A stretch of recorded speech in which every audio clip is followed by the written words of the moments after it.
සිදු දෙනාටම තෙරුවන් සරණයි. ඉතින් පින්වතුනි අපි මේ දකින්නේ අපේ උපාසක උපාසිකාවන් රුපියල් ඒක උපාසක මහත්තයෙක් 20000ක පූජා කරනවා. ඊට පස්සේ 6000ක් පූජා කරනවා.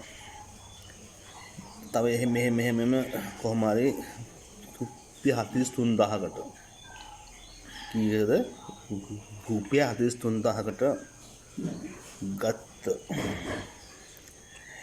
ඇම්ප් එක නැත්නම් පාටි බොස් එකක් අපි මේ දමන සඳහා භාවිත කරගත් එකේ ඇතුළේ තත්ත්වය මේ ඔබට දකින්නේ. ඉතින් පින්වතුනි මෙච්චර ලොකු මුදලක් වියදම් කරලා ගත්තට පස්සේ මේකේ තියෙන්නේ මදර් බෝඩ් එකේ ඇම්ප් එක කොච්චරද ඇම්ප් එකේ ධාරිතාව කොච්චරද කියන කාරණා අපිට දැක ගන්න පුළුවන්. ඉතින් මේ වගේ ලොකු මුදලක් අපි වියදම් කරලා ගන්න එක අපරාධයක් කියන කතාවම කියන්නේ. මේක අපි මේක හැදුවොත් රුපියල් සමහර 10000කින් වගේ අපිට හොඳ ජෙනීමින් බඩු දාලා අපි මේක හදා ගන්න පුළුවන්. අපි දැන් කේසින් එක ෆයිබර් කේසින් එකක් නැති වුණත්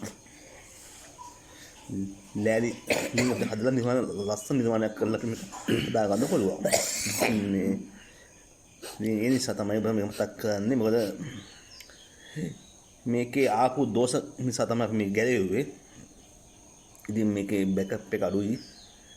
ඉතින් අපිට ඒගොල්ලෝ කියන්නේ පැය ගානක් බෑකප් එක තියෙනවා කියලා. නමුත් ඔබ දැක්ක බැටරිය කොච්චරද කියලා දැක්කා. ඉතින් බන්දේ මේකේ සුභාය බලන්න කොච්චර සිවුම් වටිනාකමෙන් අඩු බාන්ඩ් එකක් දාලා මේක සකස් කරලා තියෙනවා. ඒකත් පෙන්වන ගමන් ඉතින් දැන් මේකේ බෝඩ් එක පිච්චිලා තියෙන්නේ. ඉතින් අපිට බෝඩ් එකක් ගේන්න කියලා ඊයේ පුතෙක් යවුවා කඩේකට. ඉතින් ඒ පුතාගේ අවසාන තත්ත්වය තමයි මේ. මොකද ඒ කඩේ වහලා කියලා කිව්වා. ඉතින් මොනවා කරන්නද? පින් ඇති ඇත්තෝ පින් කරගයි. පින් නැති ඇත්තෝ මොනවා කරයිද? බුද්ධ ශාසනයට මුසාවාදා කියයි. කද්ද බුද්ධ ශාසනයට බොරු කියයි. එතකොට මේ බුද්ධ ශාසනය බොරු කියන කට්ටිය කොච්චර බොරු කියනවද? ඒකත් පෙන්නන්න ඕනද? සාමාන්‍යයෙන් 2005 වසර ආරම්භයේදී ඉඳන් මේ අප්‍රේල් 10 රාත්‍රි වෙනකොට ඔබ හිතන්නේ නැති බොරු කොච්චර කියලා නැද්ද කියලා. බුද්ධ ශාසනයට මට විතරක්.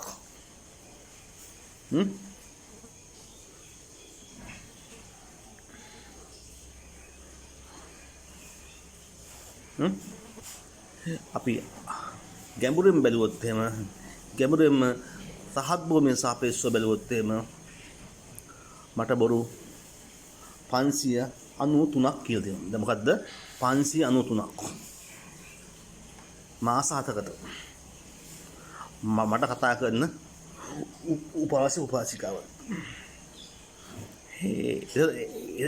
ඒගොල්ලෝ කියන්න පුළුවන් ද උපාසක උපාසිකාවන් කියලා.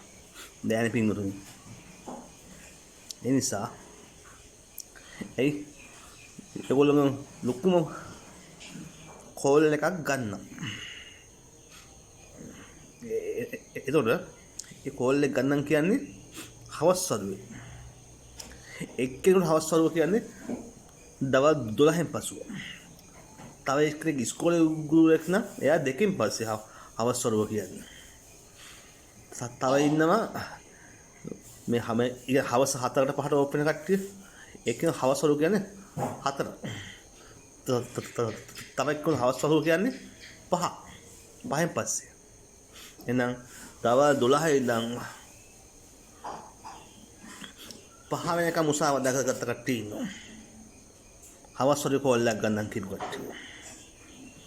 එතකොට දෙකේ ඉඳන් 5 වෙනකම් මුසාවදා කරගත්ත කට්ටිය ඉන්නවා. අන්න එහෙම කට්ටිය උඩාක් ඉන්න පිටුතුනි. ඉතින් ඒගොල්ලෝ උඩාක් අකුසල කරගත්තේ මේ කෝල් ගන්නම් කියලා. ඒක කාරණාවක්.